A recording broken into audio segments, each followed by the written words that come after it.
Hey everyone, it is Smart Brown Girl with a live discussion on Wayward Lives, Beautiful Experiments, Part 2, or really Book 2. I'm your co host, Dr. Nicole Carter, I'm Dr. Donnesha Blake. and we hope you've had an opportunity to grab the syllabus and read through it, work through the book, interact a little bit with the syllabus. Um, and we hope that you'll show up and provide thoughts in the chat and contribute to the conversation tonight. Yes. So, Awesome. um, go ahead. No, you can Oh, go okay. ahead. So, the last time we did not finish book one, we were kind of at the end of it, or the last section that we're discussing through Smart Brown Girl, which is an atlas of the Wayward.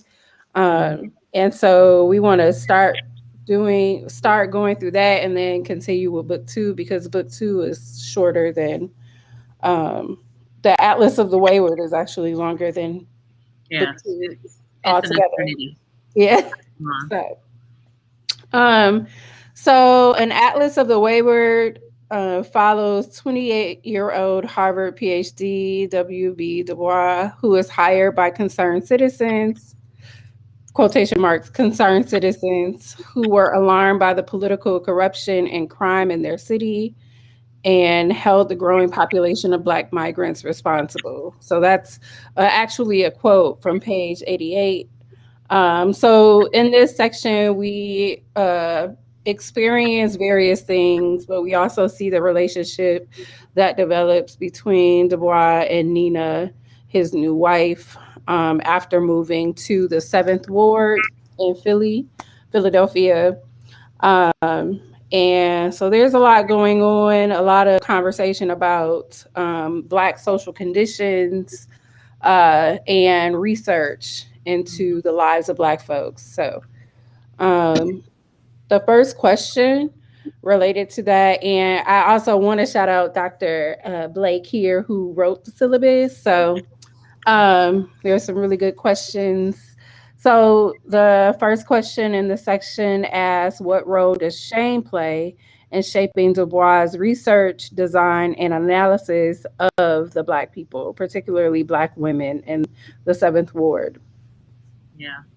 So I think that in crafting this discussion, in this question, I definitely thought that shame played a huge role in the way that he um, decided to research this community. I think that he came in um, like we say in the like I say in the intro, like that he knew that they were trying to um, essentially pinpoint some of the issues within the Black community here, and I think that like his project was an uplift project, and so even as upliftment or respectability or whatever was a project in trying to um, combat,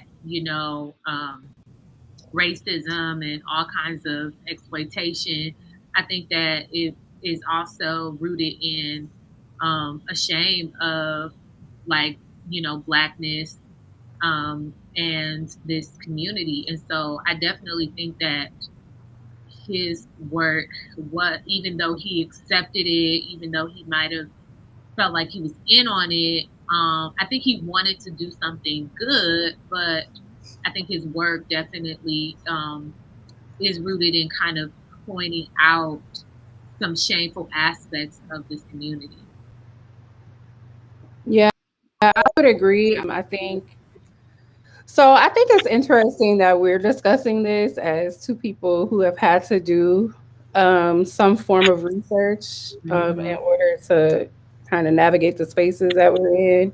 And so it was interesting reading about this perspective. I think I never realized that Dubois like had this particular perspective. Like I know that he was kind of elitist, But like when I think of the Philadelphia,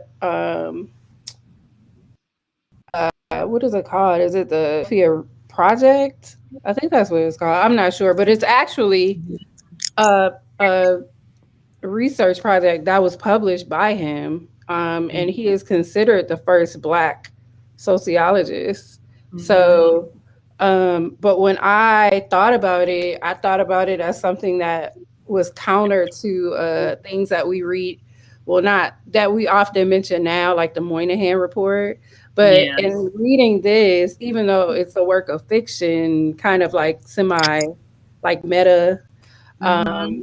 type of fiction, it reminds me of that exact same thing. So I Yeah. was kind of disappointed in him. Like, Yeah. It's like I had the best of intentions, and yet I still fall into the same trap. And just like the Moynihan report, I think he really thought he was finding and providing evidence toward a social ill that could be addressed, but it got, and the way that it gets weaponized is also the thing, so even though I think, in and of itself there were of harmful analysis of this community, I also think that the way that it gets used is also, um I think, something to be mindful of, I guess. yeah, yeah. And I do, in answering the question, find shame to be a large component of this research that he was considering himself to do. Is like he is doing this to redeem himself, but also like to demonstrate to people. It's like respectability politics, like demonstrating to white folks, like we not all like this. Right. So like, let me do this research to like try to figure out what's happening here. Right. Yeah. And all at the same time, it was like always trying to like demonstrate that him and his wife were like not these people, Hmm. and really like denigrating them the entire time.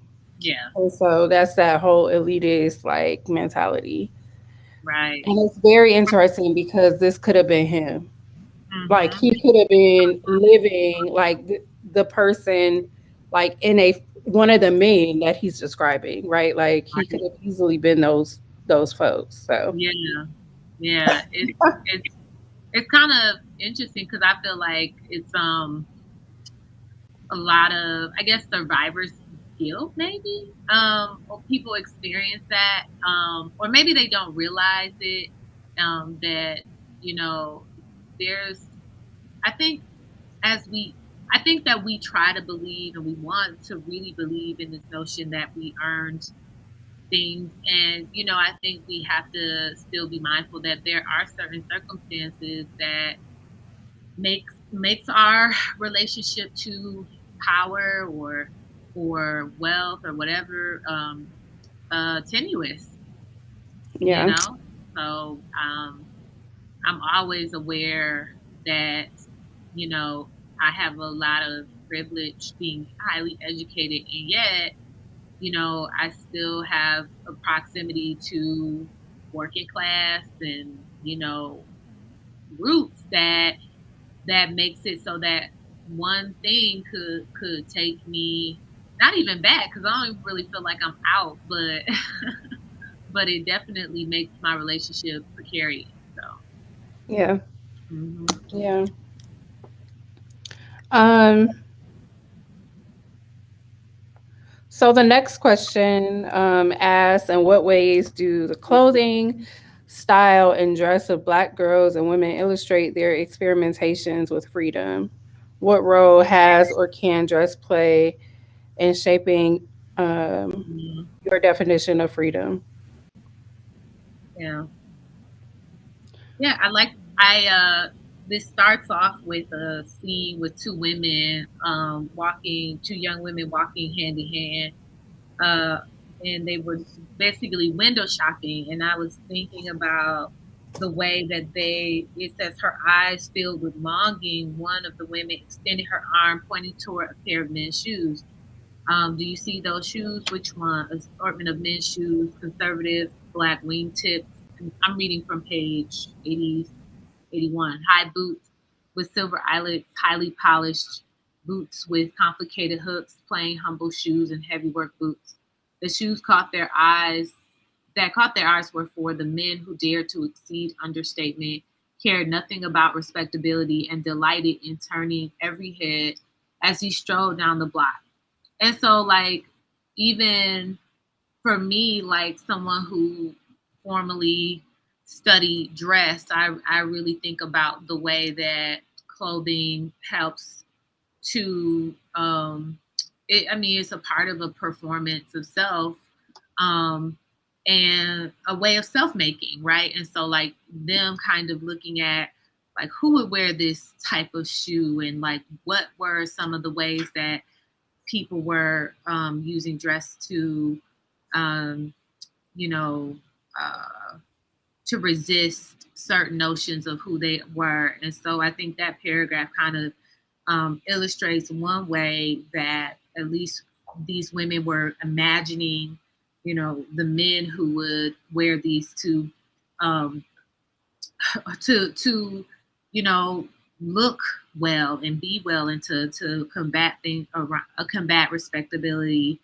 And so um, that's what I got from this as well. Yeah. And Mm-hmm. I mean, I think this was a good question because it is actually still very connected to like Black life today and Yeah. like the role of clothing and how like certain clothing demonstrates certain things. Mm-hmm. And then like the decision specifically for Black girls and women to dress in a particular way is Mm-hmm. a response, like a talking back to respectability politics and things Mm-hmm. like that. And also like this movement to, I don't know, among professional women to like be okay with like getting name brand things, like Oh it's yeah. not like a like and Yeah. it's not necessarily a demonstration of like, look at me, I'm wealthy now, I can do this. But it's like, Mhm. look at me. I mean, not look at me at all. It's like, this is what I can afford. It's a Yeah. better like brand. It's a better like, type of clothing, things like that, type of Yeah. shoe. Right. Even though Louboutins are not Ooh, comfortable painful. shoes. I hear they're very painful. So yeah. You know, clothing has so many different functions, marking status or presumed status, if you will, but also being subversive toward certain ideas of, femininity or masculinity. And I think that Black people definitely play with all of those themes, um, as a way of making themselves, and I think that is, I think one of the things that I argued in my scholarship around self definition is, um, intention aside, it all communicates something. But I think that looking at and being in conversation with people about why they, choose certain aesthetics is also meaningful. And there's, different uh, different things that we might be surprised about in terms of what clothing represents or what it means to people. So we might be, looking at somebody and thinking they're trying to do one thing. For example, I think about uh, like queer women, queer femmes, and the way that femininity is oftentimes read as a way to align oneself with like heteropatriarchal like notions of femininity. And what I have found in just like having conversation or researching is that actually it's not an alignment. It is actually kind of looking at how can femininity exist outside of these sort of mainstream standards, and um, like what would it look like if femininity weren't necessarily designed for the male gaze, right? Mhm. um, And so that has been fascinating. If I were to continue my research, because I study more queer masculine presenting people, and but I think that when I got to the end, I was like, oh, I'm actually interested in like the like femme and like radical femininity, and how that how that becomes sort of misread in our society. Yeah. I mean, and to me, I just keep thinking, like, when you're talking about radical femininity, like when I started going to NWSA, the National Women's Studies Association, and how the women of color, many of them, I'm not gonna say all of them, but many of them were adamant about dressing like the way that they wanted to dress. And Yeah. often it was like some people critiqued it because it was deemed as like conforming to patriarchy, if Mm-hmm. you will. And it's like, no, I'm actually doing what the what the hell I want with my Right. body and Yes. like with my clothing. And because Yep. it's this is the way that I present myself. It's almost Mm-hmm. like clothing as performance, if you Yeah. will. And it's Yeah. like again a means of talking back. Mm-hmm. So Yeah. I'm actually reclaiming, like taking back. So not just Mm-hmm. talking back, but taking back. So Yeah. yeah, very interesting. So the next question asks, what does Hartman teach us about interrogating our research ethics or principles when working with or researching communities when there is a power difference or difference in status and education level? And then what assumptions might we be taking into our work or study, and how might our assumptions and even our questions inadvertently maintain white supremacy and anti-blackness? Mm-hmm. Right. Um, yeah, like I think in this chapter we know that Dubois is a recently freshly minted PhD who is also very young, and he's entering in this community where um, the education level is certainly not people with PhDs, right? And I won't just presume that everybody was undereducated or uneducated, but these were the conditions that a lot of folks in that community were in. And so when I think about that question, um when there is a difference, I think that is really important that like the work that we do, especially when we're gaining consent or telling people about the projects, especially when we're trying to recruit them to participate. I don't know. I mean, I didn't get and obviously, I didn't, not obviously, but I did not read the original study. But just like, I don't know if he was actually, I can't recall if he was like recruiting people to do interviews and things like that. He But did do interviews, yeah. yeah, so like just even that and like the level, I mean, in some studies, they make, when you go through RB, like sometimes there's deception involved in it because you don't want to give away like the true nature of the study because it would ruin the like outcomes or the results or whatever.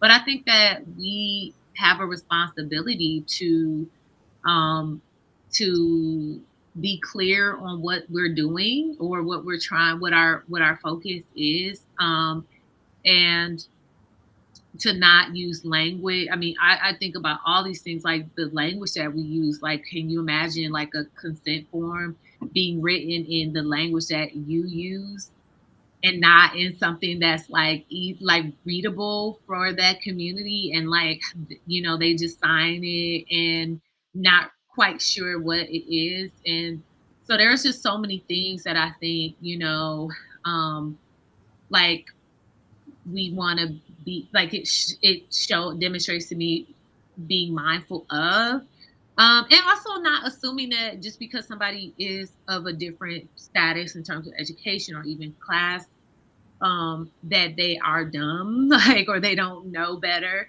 But maybe what we might be saying is not necessarily where they're at, right? And so, like, trying to find that balance is what I get from it.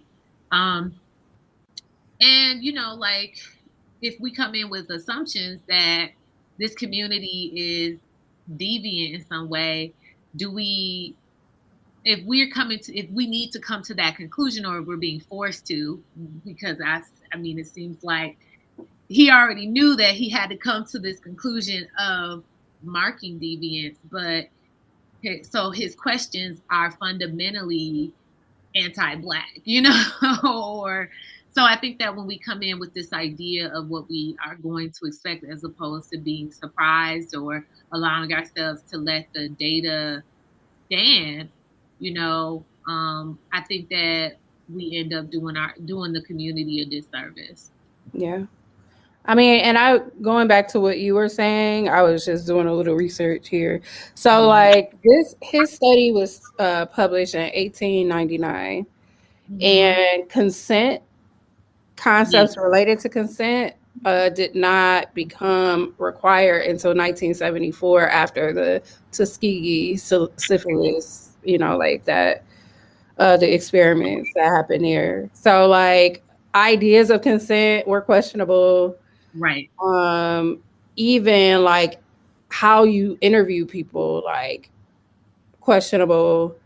The Mm-hmm. As you were stating, like even the practices of analyses and like gathering the information was based on white supremacy. So like it was based on like somebody, what he learned once when he was in school, right? So Mm-hmm. like like these are questions and methods, like feminist methods, things like that did not exist at that time. Mm-hmm.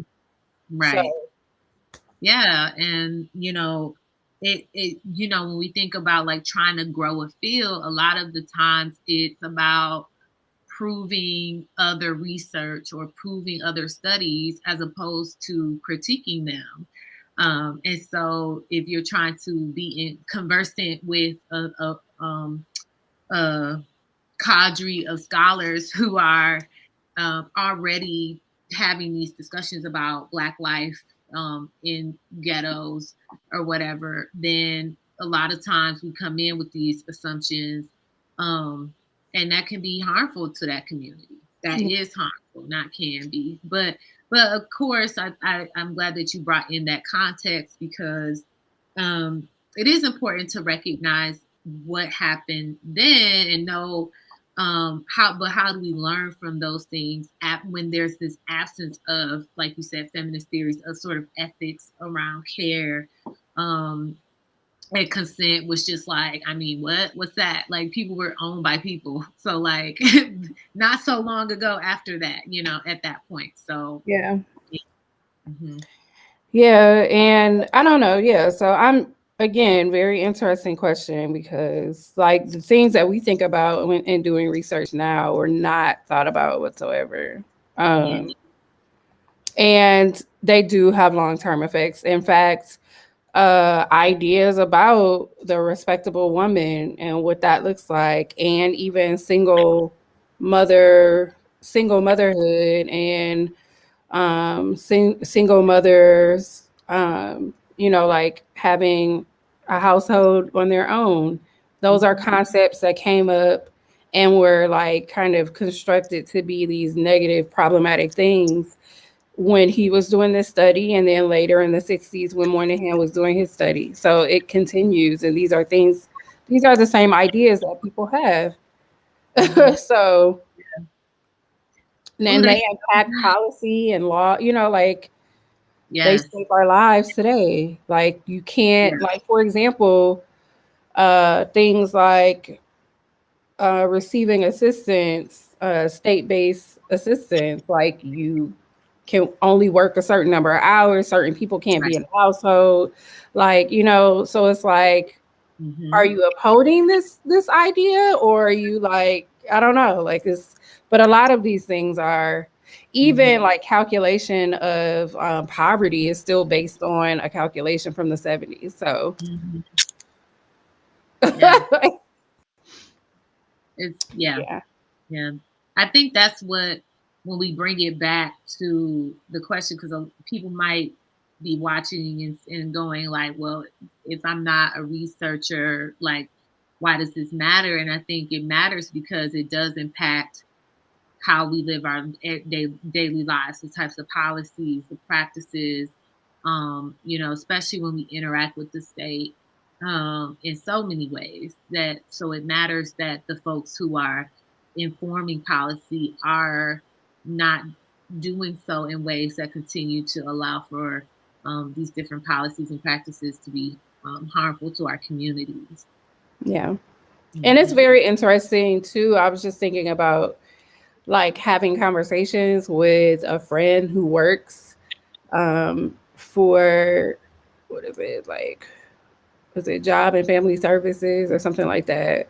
And she actually holds these same mentalities, like the same idea, like women are supposed to do this, and that, and um and so that informs her like review of applications. That informs her like the way that she sees people when they walk in the door. Like our conversation specifically was about bonnets and things like that. And I have like, I was like, to each their own, but you're basically making or breaking someone's life. Like you're determining like if they can eat every day based on your view of if a woman should wear a bonnet outside of the house, and that's a problem. Yeah, like something like that can change somebody's entire life, and it's literally something you use to protect your hair at night. Like, and maybe it's like the bonnet is what they have, and if they were to come just with what's under the bonnet, you would really be like, oh, heck no, like, or maybe they got cancer and they're like going through treatment and their hair is like falling out. And,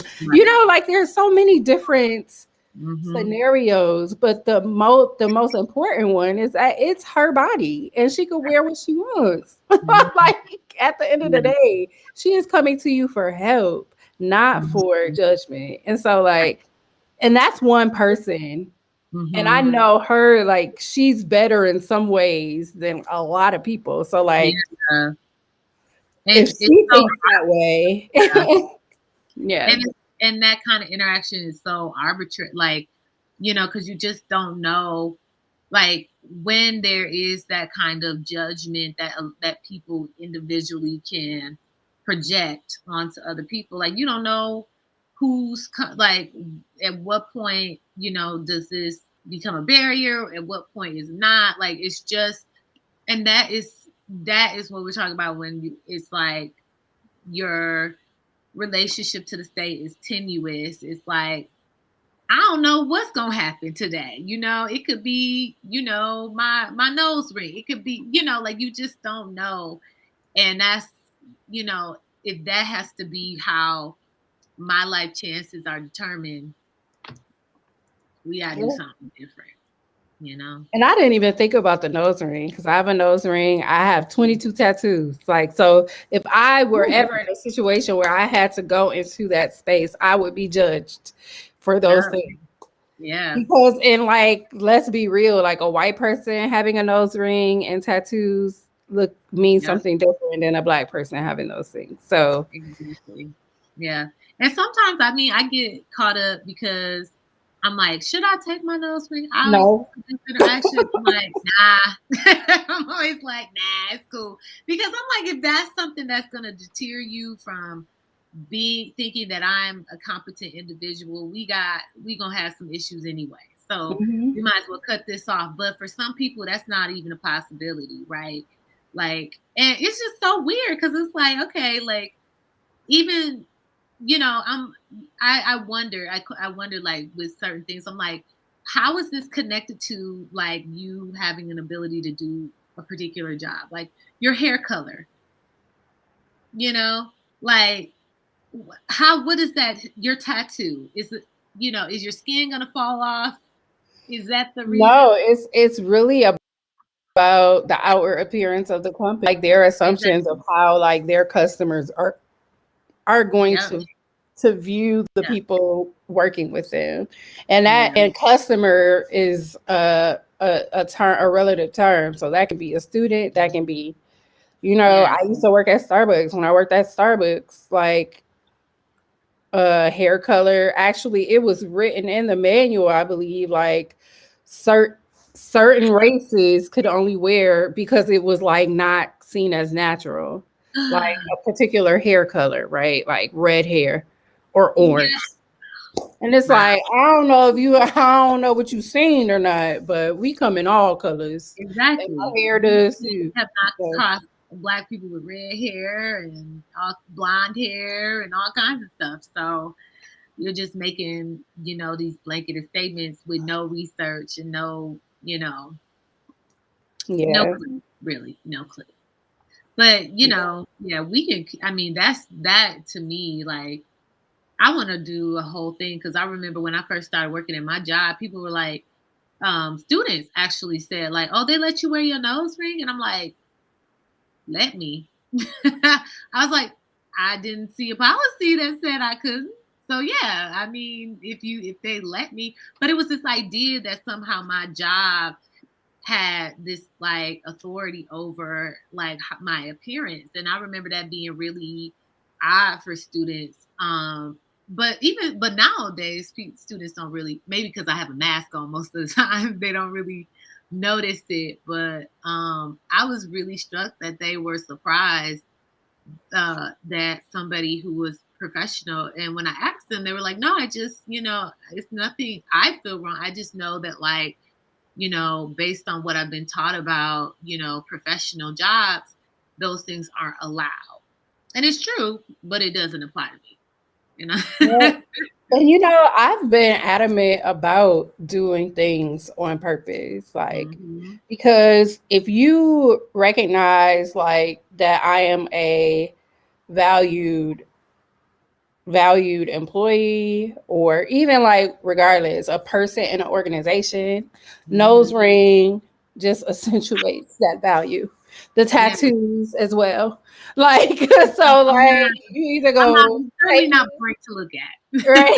Like either you go just take all of me or none of Right. me. So Take me like, as I am, okay? Or have nothing at all, to quote. yes.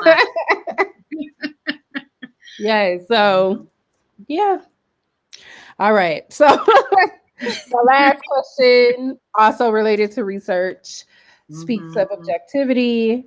So it says objectivity, the notion that the researcher be a disembodied observer of a perceived other tenet of society. What do you think Hartman is trying to illustrate or critique about the role and status of the researcher in sociological studies by weaving a narrative of Dubois' life in the Seventh Ward, marriage, family, and sexual history throughout the chapter?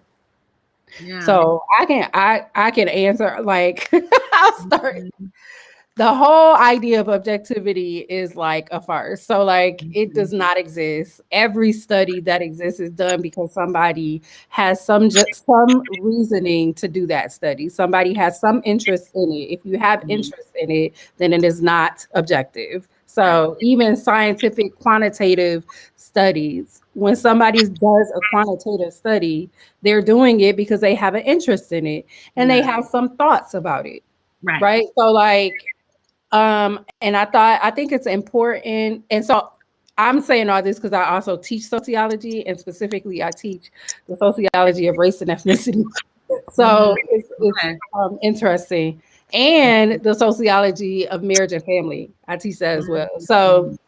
um I just think it's important to show this other side. Like that nothing is objective. Like we're getting his story, and we're getting like the insight that we wouldn't necessarily get if we were just Mhm. reading. It's actually called the Philadelphia Negro. That's the project, the Yeah. name of it. But if we were just reading that, we wouldn't get that back end, like the Yeah. narrative. Right. Um, but it's demonstrating that nothing is objective, everything is subjective. Yeah. Yeah. I mean, just his own. It gives us a frame for how how he is perceiving these things, and I there's this woman I work with. Her name is Jen Fry, and she does this presentation on diversity and inclusion. But she talks about frames and lenses, right? And the frames, are these societal structures, and our own like personal experiences are our lens, the way that we see the world. And as soon as we can accept that those things shape the way we make meaning of what we witness, what we see in the world, then we can start to understand that their objectivity is a myth, and that as we're not outside of the work that we do, or we are a part of the community. And so this isn't just a spectator, but he is a participant, and his presence is changing the outcomes. Like, I think people believe that somehow, like, I can be like away and like the world can move, and it's like, no, like you being there changes how this situation ends, or what the product of that situation is. And so yeah, accepting that is like really important. Yeah, I think it's something, and it's still upheld in academic spaces. Mm-hmm. But I used to also teach research methods, and I always used to focus on that. That was the first thing Yeah. that I focused on. And there's this TED talk by, and now I'm gonna get her name. Uh, I'm not even gonna say it right. She wrote "We Should All Be Feminists."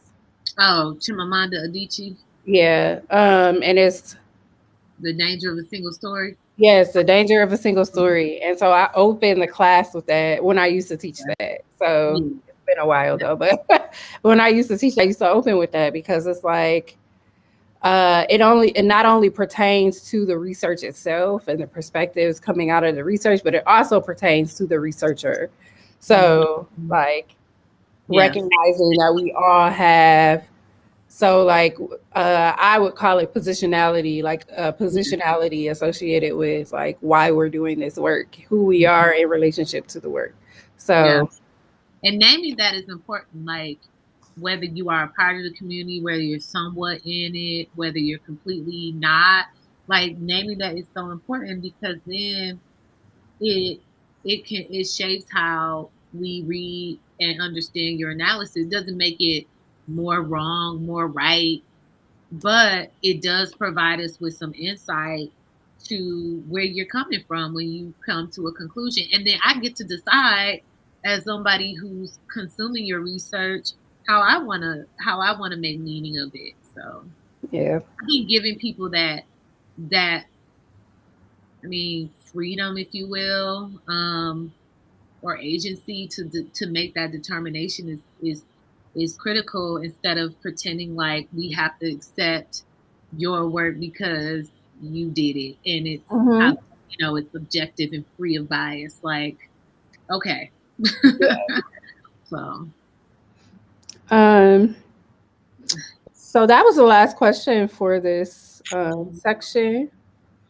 So now we're going to move into book 2, which is titled "The Sexual Geography of the Black Belt," mhm. um, which is interesting to me because in Detroit, we called certain areas like the same thing, the Black Belt. It was Yeah. where all Black folks like kind of congregated during the Great Migration, and they like were basically living on top of each other, but also like thriving Yeah. until it was taken over by other folks. But Mhm. okay, uh, by freeways and stadiums and things like that. Yeah. Yeah. So the first part or the first chapter in book 2 um, is Mr. Beauty, the autobiography of an ex-colored woman. Mhm. Select scenes from a film never cast by Oscar. How do you pronounce that? Michoud? Show. Michaud. Mhm. Harlem, 1920s. Yeah. Um, so that we could just go into the questions since that actually really talks. So I'll just say that this Chapter is based on Gladys Bentley's essay in Ebony magazine in 19. Yeah. I am a woman again. Mhm. Um, the first question asks, "What do you think is Hartman's critique of race films? What did you say? How did you say it? Michelle. Michelle. Michelle style, and how they represented Black life. How do you think Gladys Bentley's story helps construct that critique?" Hmm. I really love anytime somebody picks up Gladys Bentley's essay and does an analysis of it because it's something that was part of my earlier research. Okay. And I think that when we talk about what race films were supposed to do, I think that Gladys Bentley's story, um, I don't know. Now I can't remember what I thought about that question, but I definitely think that I think that it if it functions as a cautionary tale, um, race films like are supposed to be ways to show the best versions of blackness, or if it does incorporate ghetto or black life or urban ghettos or something, it's supposed to be used to push back against that and try to move people away from that. And so I think that Gladys really queers this notion or pushes us to think about um yeah, I think pushes us to think outside of the Uplift Project. And actually in reading that essay, I felt like um it might actually be a type of like racial uplift project, but with a queer person. And that is fundamentally against, right, this idea of a respectable, Negro. I'm struggling through that one, but that's kind of what I think. Yeah, I mean, and I will say,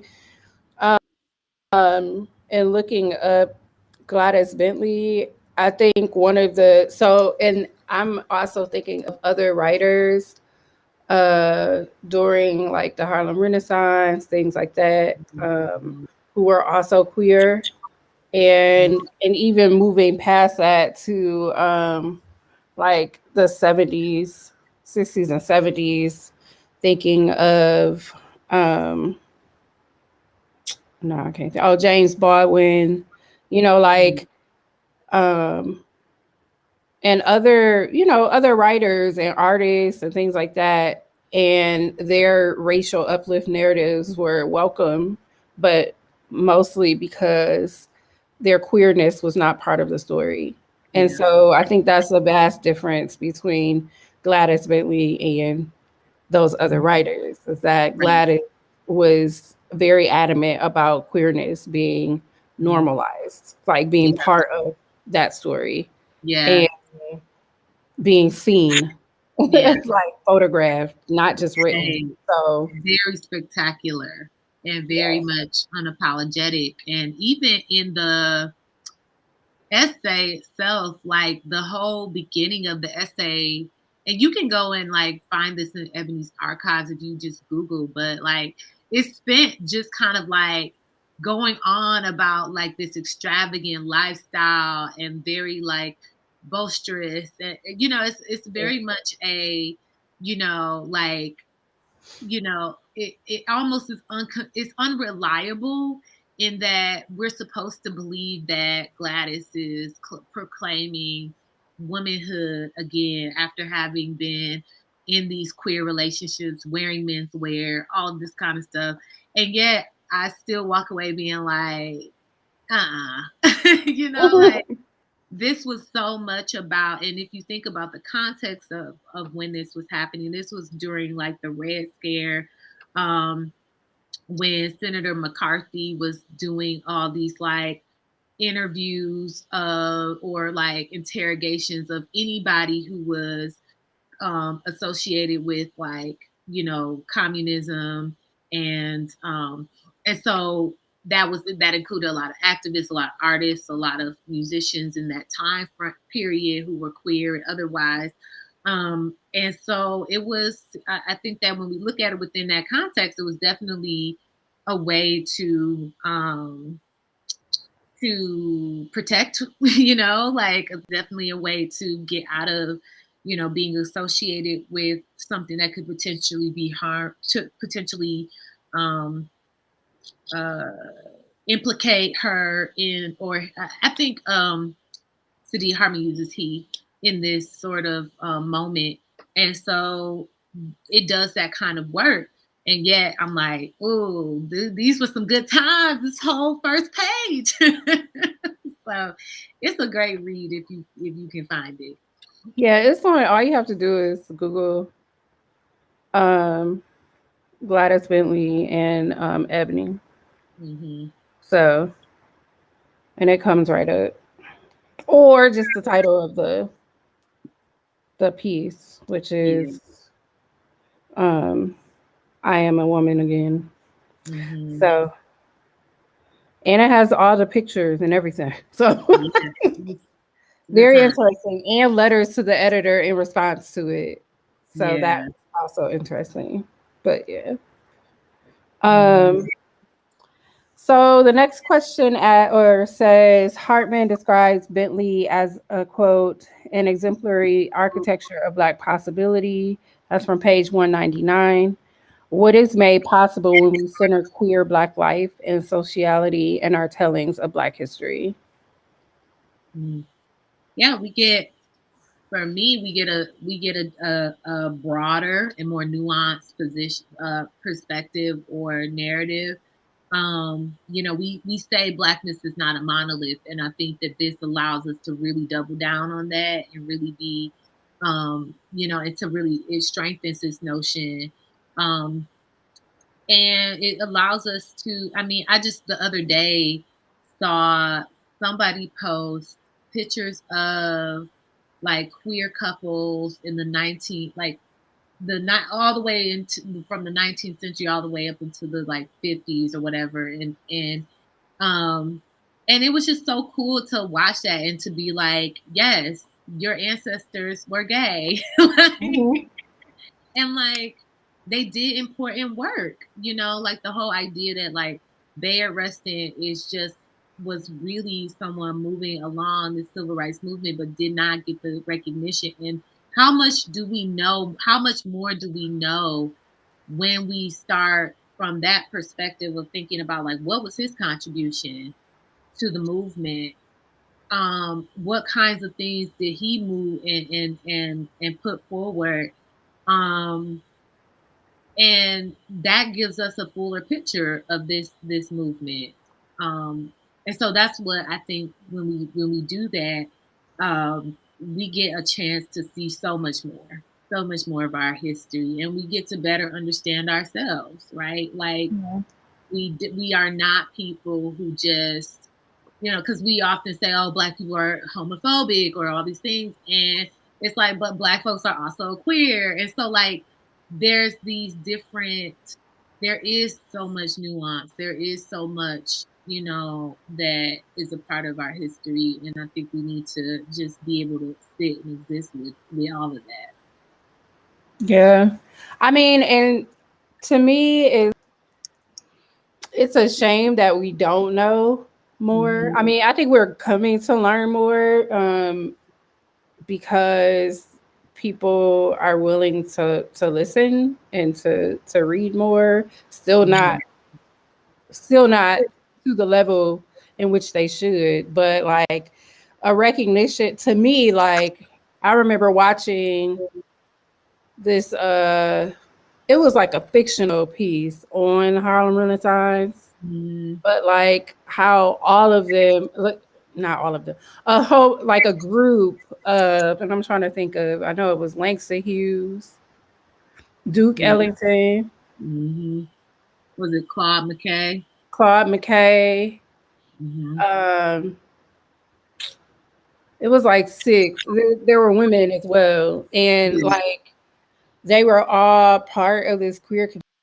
community, but it was like kind of Mm-hmm. because the notoriety associated with it. But to me, I think it's something to be said about art and Mm-hmm. performance and music and the fluidity of those things and personhood, right? Like, so queerness in terms of identity, and Mm-hmm. then the queerness of art and performance. And Yeah. so to me, like, it's almost like,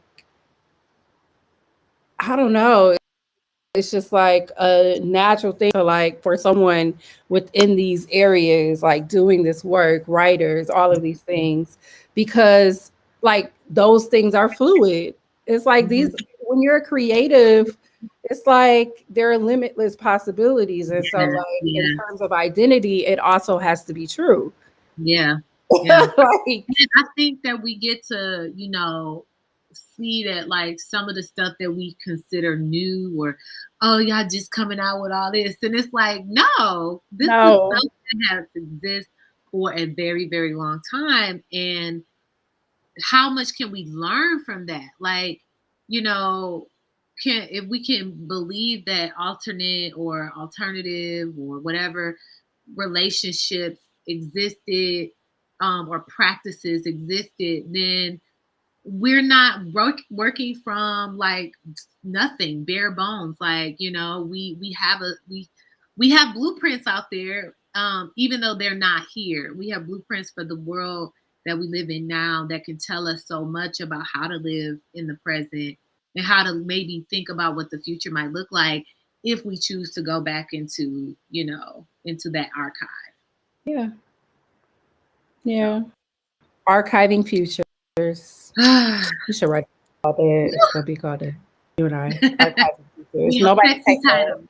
Nobody Don't take take it. it. I'm gonna send it to myself in the mail. And that's Exactly. the poor person's way of of copywriting something. Exactly. I did not know you could do that. So, pro tip, okay? Yeah. So the next question, or the last question in that section, Don't hold asks, me two questions. I feel like huh? I did my homie Gladys a little dirty. I only gave her two questions. Oh, I have three. Is that three questions? Hmm. Oh yeah. Okay. Sorry, I skipped over. Yeah. Okay. So it says, why do you think Hartman spends significant time detailing the cabaret scene and the dance floor when telling the story of Bentley through the prism of a Michaud Michelle. film? Mm-hmm. Hmm. You can't tell my grandma from Louisiana. I should be able to say these. I was like, ooh, the Creole's gone. It's down. They're like, ooh, what's going on, girl? What's going My on? I don't grandma would probably remember. flip in her grave like, sis, get it together. All right. I remember having responses to this question, but not. I don't remember what I meant by this. Um, the cabaret scene was the one. Ooh, oh,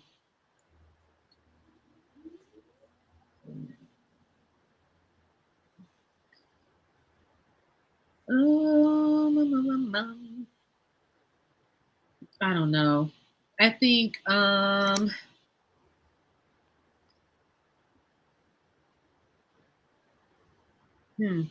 I don't remember. I cannot remember what I wrote. Michaud film is used to animate the way the genre of race films and compulsory heterosexuality. Oh no, I don't Well, remember. and I can. So I'm looking on the in the ebook though, but um, it's describing if the story opens in a cabaret with a close up of Bentley. Um, it's also talking about the gestures, tics, and queer traits. Mm-hmm.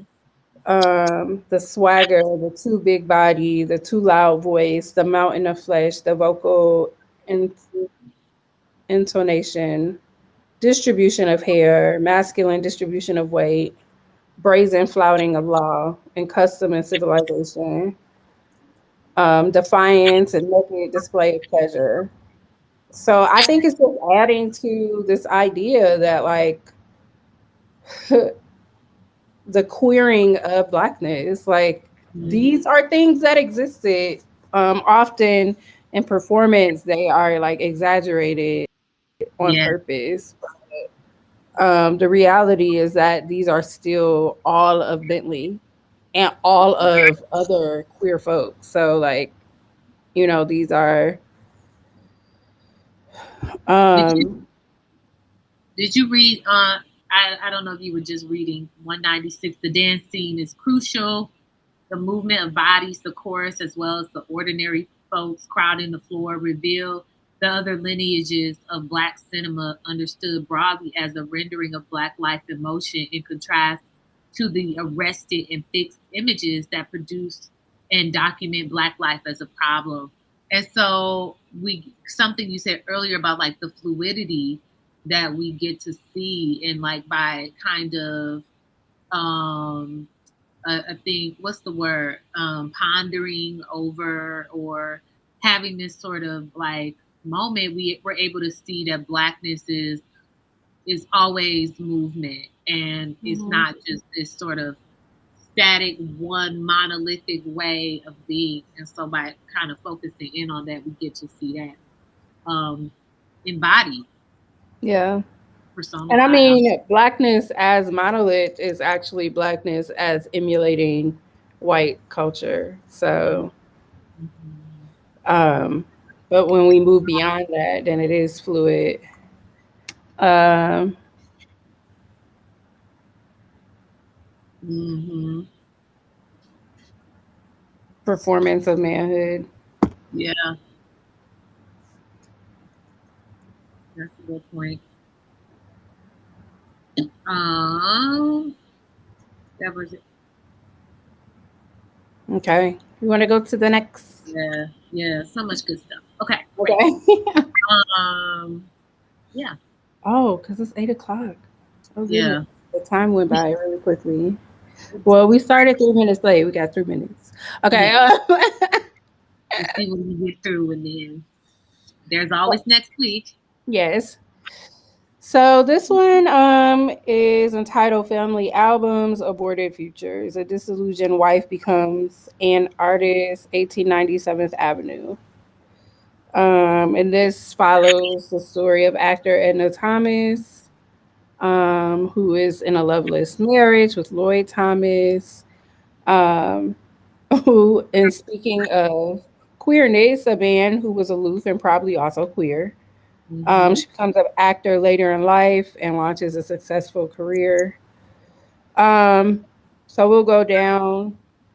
The first question in this section is: in what ways is Edna experimenting with freedom over the course of her life? Hmm. Yeah, Edna is living her best life.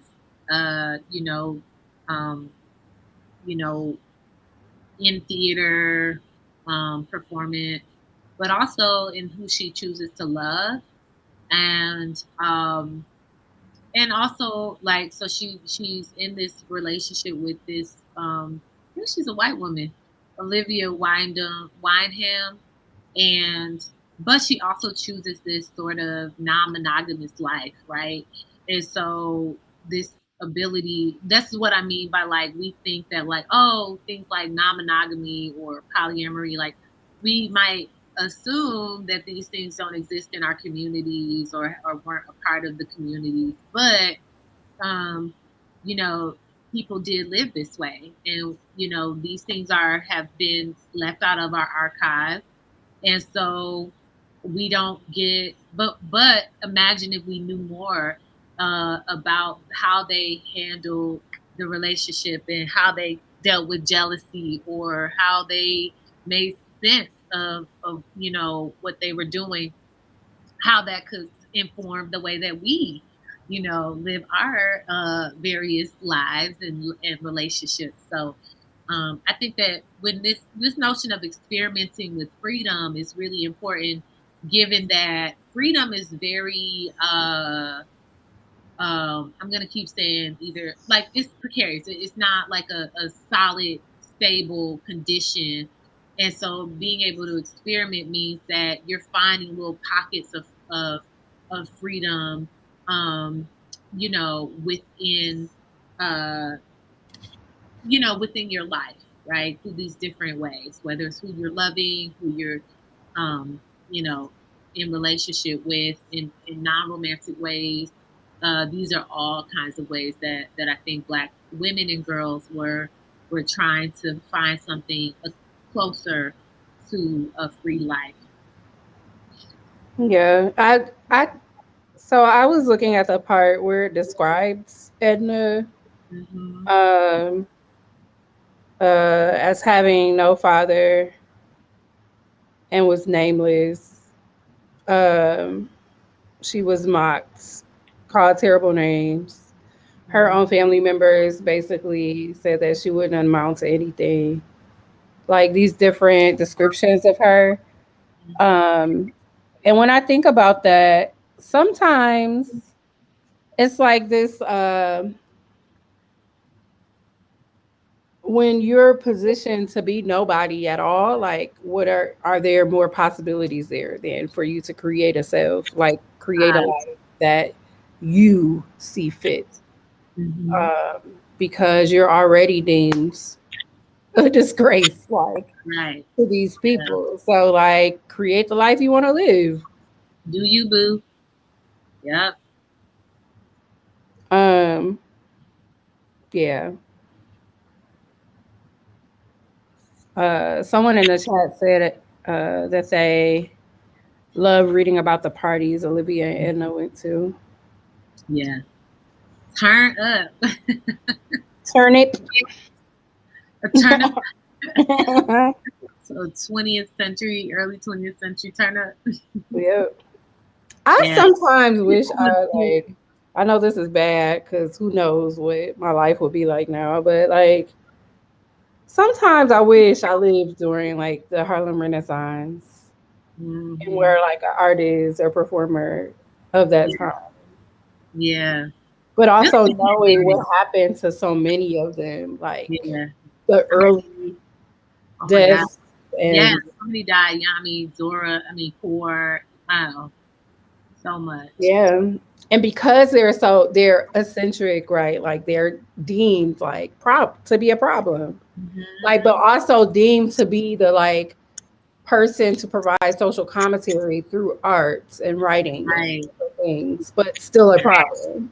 Yeah. Like we enjoy your art, but you a problem. We like it, and we may like. I mean, and we have appreciation even today for it. But just thinking about like what kind of hell they had to live through in order to just exist, you know, Hmm. Yeah. a mess. A mess. Hmm. So, you want to go on to the next one? Yeah. So, in what ways does Edna Thomas's life point to the limitations of respectability? And I think we were actually kind of beginning to talk about that. But what do you Mhm. think Edna learns about the limitations of respectability? And Very, then we can just go to the next one. What do you think yeah. is the relationship between love and freedom? Mhm. Because connected to the limitations of one is the Yeah, freedom of the other. exactly. Yeah, I mean, I think that this is, you know, for me, like thinking about love, uh, you know, shout outs to Bell Hooks, all about love, you know, like that, you know, you know, I think that a true love is freedom, and it is one in which, um, not that you are free to do whatever you want, right? Because there's some ethics. We gotta ethical love, right? But that done in ethical ways, you can really find a type of freedom.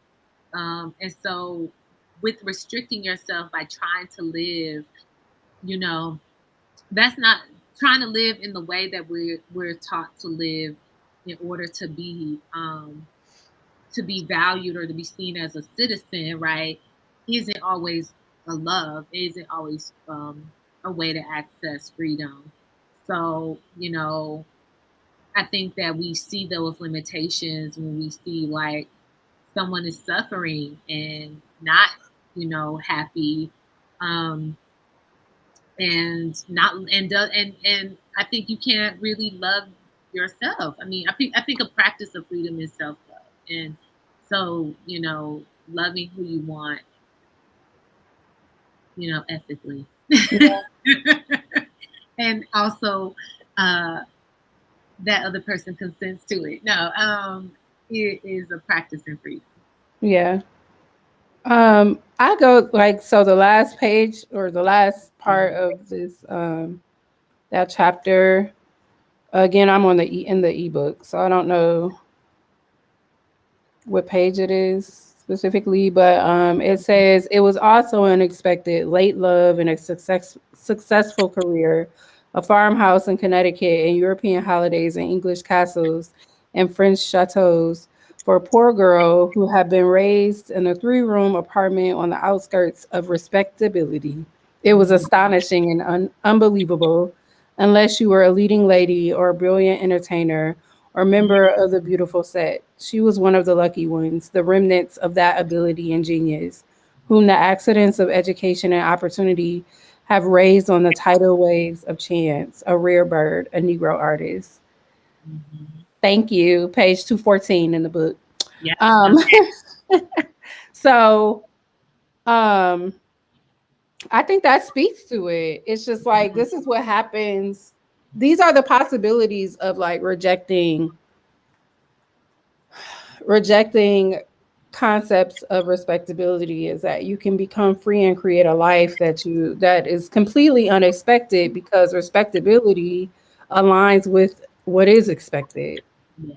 And it Like ain't easy. It is it's not not. easy under white supremacy. Like But I there. and it's interesting to me, like the thing about respectability politics Mm-hmm. is that we are the ones who uphold it. Yeah. So like it doesn't matter to a if a white person don't like you because you black, it don't matter what you do. It doesn't matter how much education you have.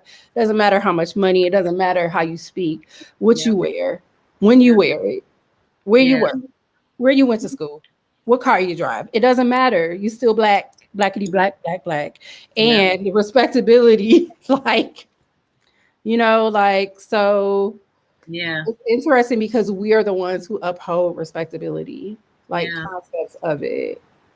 Because the reward is, we believe that there's a reward tied to it, and but the reward is always being a part of a game that you can't win. Yeah. So And yeah. always being frustrated, being stuck, Yep. holding your tongue, You like, I got all this stuff, but yeah, I hate everything.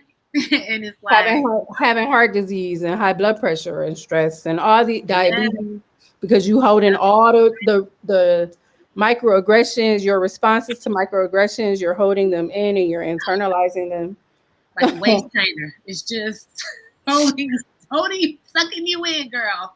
But the only difference is that at some point you take that race trainer off. And woo, floodgates. Okay, So when you reject respectability, this is our lecture right now. this, this is our PSA. When you reject respectability, it is so freeing. It It is a is. release. It is. You know? So speak up. Turn up. Wear what you Speak want. up. Wear your Work nose what you ring want. around. Put that hair color in. Wear them nails as long as you want. Okay? Do what you want to do. Okay? Don't let nobody tell you.